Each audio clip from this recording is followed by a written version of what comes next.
बिस्मिल्लाहिर्रहमानिर्रहीम। अस्सलाम वालेकुम। उम्मीद करता हूँ तमाम दोस्त खैरियत से होंगे। मेरी अल्लाह ताला से दुआ है आप जहाँ पे भी रहें खुश रहें आबाद रहें।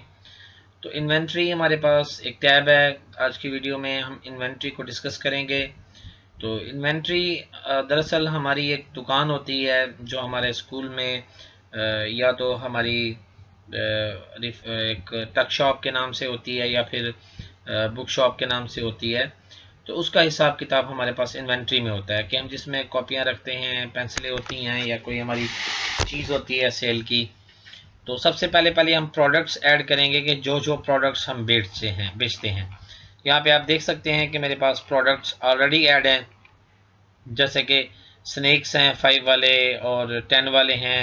इसके अलावा 20 ये बिस्किट्स वगैरह भी हैं, इसमें बलून्स भी हैं और डिफरेंट चीज़ें जो हम सेल करते हैं। निम्को भी है, तो कॉपीज़ भी इसमें अवेलेबल हैं। तो इस तरह से काफ़ी चीज़ें ये एड्स हैं। आपको कोई एक मैं यहाँ पे ऐड करके दिखाता हूँ, एडिट करके, तो आपको पता चल सके। यहाँ से हम प्रोडक्ट आईडी ऑटोमेटिकली आएगी। हम प्रोडक्ट का नेम देंगे, नीचे हमारी कैटेगरीज हैं, कैटेगरी हम सिलेक्ट करेंगे, परचेज प्राइस देंगे और सेल प्राइस देंगे और ओपनिंग क्वांटिटी देंगे कि हमारे पास कितनी क्वांटिटी मौजूद है। तो इस तरह से ये हम सेव करेंगे और प्रोडक्ट के बाद अब हमारे पास अगली रिपोर्ट है प्रोडक्ट रिपोर्ट की, कि हमारे पास जो है ना जो जो हम जिस महीने में प्रोडक्ट लेते हैं तो हमारे पास कितने प्रोडक्ट्स अवेलेबल हैं। तो मैं कोई पुरानी डेट देख लेता हूँ। तो ये मेरे पास क्या रहा है, 30 क्वांटिटी आपके पास जो है ना मौजूद है। तो एक एक प्रोडक्ट की ये रिपोर्ट है हमारे पास। अगर हर प्रोडक्ट की हम अलग अलग रिपोर्ट लेना चाहें तो कितने हैं, कितने सेल किए, कितने रहते हैं, तो ये प्रोडक्ट्स हमारे पास हैं। इसके बाद सप्लायर है जो हमें सप्लाई देता है। तो यहाँ पे आप देख सकते हैं एक सप्लायर मेरे पास ऐड है। मैं इसी को एडिट करके आपको दिखा देता हूँ। तो सबसे पहले एडिट में चलते हैं। यहाँ पे सप्लायर आईडी ऑटो देगा, कंपनी नेम आपने देना होगा, उनकी दुकान का नाम, और फिर कॉन्टैक्ट पर्सन जिससे आप राब्ते में हैं या जो आपको माल दे जाता है, एड्रेस उनका, प्रोविंस, सिटी, इसके बाद मोबाइल नंबर। ये चीज़ें ज़रूरी हैं और एक्टिव दे के आप इसको, अगर आपका कोई ओपनिंग बैलेंस है तो ये याद रहे एक ही बार आपने देना है यहाँ पे। और अगर आप बैंक थ्रू उनसे ट्रांजैक्शंस करते हैं तो आप उनसे अपने उनकी बैंक का डाटा भी ले सकते हैं और आप बैंक के थ्रू बैंक ट्रांजैक्शंस ले सकते हैं। तो इसके अलावा जो है अगर आपकी कोई ओपनिंग ड्यूज़ हैं या कोई अपने बकाया जात देना है तो याद रहे यहाँ पे एक बार दे देने हैं और उसको सेव कर लेना है, वो चेंजेबल नहीं होंगे, ये याद रहे। और ये सेव का बटन है, आप सेव करेंगे। आगे भी रिकॉर्ड ले जाने के लिए, पीछे ले जाने के लिए, डिलीट का, ये तमाम बटन ऊपर मौजूद हैं। तो सप्लायर के बाद आगे हम ड्यूज़, अगर हमने ड्यूज़ देने हैं या हम कोई ड्यूज़ रखते हैं तो उसके लिए हमारे पास ये टैब है कि डेट दें, पे डेजिग्नेशन दें। तो सप्लायर को हमने फिर कितने पैसे दिए या उससे लेने हैं, डेबिट या क्रेडिट। तो ये चीज़ें अगर आप यहाँ पर देंगे तो यहाँ पे फिर ड्यूज़ अगर आपके रहते होंगे सप्लायर के पास या सप्लायर के आपके पास रहते होंगे तो यहाँ पे इसका डाटा मौजूद होगा। तो इसके बाद सप्लायर लेजर है। तो अगर आप कोई पुरानी डेट सेलेक्ट करके सप्लायर लेजर में आपको निकाल के दिखाऊं तो ये जमजम एक ही बार हमारे पास सप्लायर है, तो इसका कोई भी हमारे पास यहाँ पे मौजूद नहीं है। उसकी वजह कि इसका कोई बकाया जात नहीं था तो इसलिए 00 शो कर रहा है। तो पेमेंट्स हैं, जो जो पेमेंट्स आप देते हैं, जैसा कि ये आप देख सकते हैं मैंने ये पेमेंट्स दी थी पहले 16,701 रुपये। तो मैंने उनको दिया था, उनका अमाउंट देनी थी मैंने, और 2710 रुपये मैंने दिए, बाकी 13,071 रुपये थे। तो ये इस तरह से पेमेंट्स जब आप देंगे तो अपने पास ये रिसिप्ट बना के रखेंगे रसीद के तौर पर, और आप प्रिंट करके उन्हें भी, दुकानदार को भी दे सकते हैं। इसके बाद सेल इनवाइस है हमारे पास। तो हम सेल इनवाइस बनाएंगे यहाँ से कि हम जो है ना कितना माल उनसे ले रहे हैं। तो मैंने ऑलरेडी सेल इनवाइस बनाई हुई है 28,000 रुपये की। तो ये आप देख लें, हर प्रोडक्ट मैंने यहाँ से सिलेक्ट किया। प्रोडक्ट के बिस्किट का एक बॉक्स है 18 पैकेट में, और सेल ये जो है ना सेल 18 में है, ये तो 20 सेल में है, ये 18 रुपये का मुझे पड़ा था।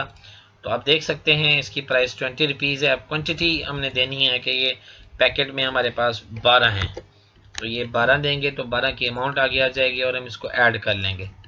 तो इस तरह से हम जो है, ये आप नीचे नीचे जाके देखें तो यही प्रोडक्ट, ये देखें, एक पैकेट बिस्किट ये 20 रुपये में, तो 12 पैकेट्स हमने ये लिए, तो हमारे पास ये इस तरह से आ जाएगा। तो ये हमने पहले इनवाइस बनानी होगी तमाम हमारे प्रोडक्ट्स की, जितने प्रोडक्ट्स हम ले रहे हैं। तो इसकी इनवाइस बनाने के बाद इसको भी आप प्रिंट करके अपने जो है ना पास रख सकते हैं। इसकी रिपोर्ट भी आपके सामने मौजूद है। इनवाइस जो है ना बनाने के बाद परचेज, तो हम परचेज पे आएंगे, वो हमारी सेल इनवाइस थी, ये हमारी परचेज इनवाइस है। परचेज इनवाइस भी सेम उसी तरह से हम अपना सप्लायर सेलेक्ट करेंगे और ये इससे पता चलेगा हम सप्लायर से कितना माल ले रहे हैं। तो इसलिए सप्लायर सेलेक्ट करने के बाद हम जो है उसका डाटा देंगे, एड्रेस वगैरह, बल्कि ये ऑटो ये चीज़ें उठा लेगा। नीचे हम प्रोडक्ट सेलेक्ट करेंगे हमने उस सप्लायर से। अब यहाँ पे 3 रुपये की प्राइस है और ये बिस्किट से हमारे पास 5 रुपये सेल में, तो ये मैं कहता हूँ 100 पीस मैंने उससे लिया है, तो ये 100 पीस के 300 रुपये सप्लायर के खाते में ऐड हो जाएंगे। हमने उसे 300 का माल लिया। जैसे ये टॉफ़ी है हमारे पास 2 रुपये की एक, और इसको जो है ना 5 रुपये की सेल होती है, तो ये मैं लिखता हूँ 200 पीस हमने उससे टॉफ़ी ली है, तो ये 400 रुपये की होगी। और फिर इस तरह से ये पैसे तमाम सप्लायर के खाते में ऐड होते जाएंगे। जो जो प्रोडक्ट्स आप लेंगे तो पहले आप परचेज़ जो है ना क्रिएट करेंगे परचेज़, और यही परचेज़ वाले प्रोडक्ट्स ही आपके पास उधर जो है ना सेल इनवाइस में मौजूद होंगे। तो यहाँ से आप जो परचेज़ इनवाइस बनाएंगे वही असल में सप्लायर की होगी। ये नीचे देखें तो मैंने अभी 300 और 400 के 2 प्रोडक्ट ऐड किए हैं, तो ये 700 का इसमें और इजाफा हुआ और 3940 रुपये हो गए।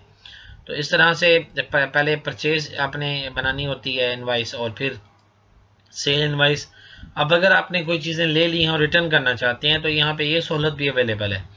तो यहाँ पे आप इनवाइस की डेट सेलेक्ट करेंगे, सप्लायर सेलेक्ट करेंगे अपना कि हमने इस सप्लायर को ये वाला प्रोडक्ट जो है वापस करने हैं। इसके प्राइस 18 रुपये है, तो हम इसकी 5 क्वांटिटी या 6 क्वांटिटी इनको वापस करना चाहते हैं।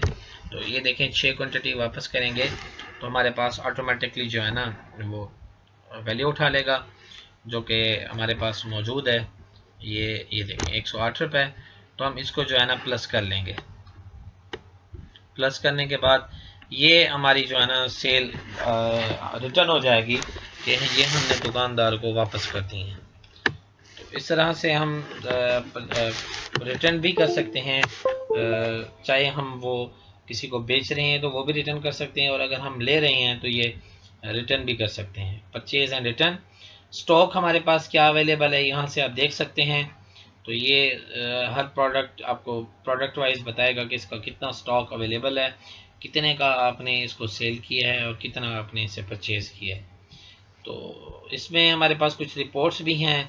अगर मैं आपको यहाँ पे कोई पुरानी डेट सेलेक्ट करके दिखाऊं तो आप देखेंगे कि ये इस तरह से रिपोर्ट आ जाएगी। ये टोटल बिल एक बिस्किट का जो कि हमने बॉक्स लिया, तो ये हमारे पास स्टॉक स्टेटमेंट है रिटर्न की, या फिर इस तरह से सेल भी हमारे पास, प्रॉफिट एंड लॉस की भी हमारे पास मौजूद है। अगर मैं आपको कोई पीछे की डेट में जाकर दिखाऊं तो यहाँ से ये देखें, ये जी हमने टोटल इतने आइटम जो है ना सेल किए, इतने लिए, इतने के हमने जो है ना इतने के सेल किए और हमारे पास 9400 रुपये प्रॉफिट है। ये क्रेडिट, डिबेट और ये बैलेंस। तो इस तरह से आप रिपोर्ट्स भी ले सकते हैं। उम्मीद करता हूँ वीडियो पसंद आई हुई।